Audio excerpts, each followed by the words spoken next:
জবাবদিহির নামে ভালো বীমা প্রতিষ্ঠানকে ধ্বংসের অপচেষ্টা করেছে আওয়ামী লীগ সরকার, এমন অভিযোগ করেছেন সোনালী লাইফ ইন্স্যুরেন্সের উদ্যোক্তারা।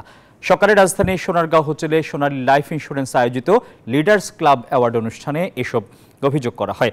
এ সময় প্রতিষ্ঠানটির শীর্ষ কর্মকর্তারা জানান, মালিকানার সংকট কাটিয়ে আবারও ঘুরে দাঁড়ানোর চেষ্টা করছে সোনালী লাইফ ইন্স্যুরেন্স।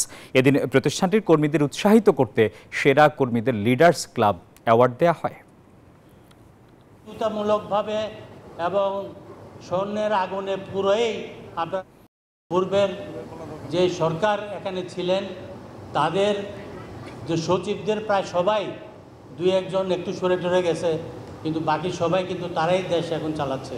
তো আমি মনে করি যে ওরাই আজকে এটা করতেছে, কালকে এটা করতেছে। আমার মনে হয় সরকারের একটা সজাগ হইতে হবে, নাইলে আমাদের ভবিষ্যতে আরও কালো অন্ধকার হয়তো আমাদের দেখতে হবে।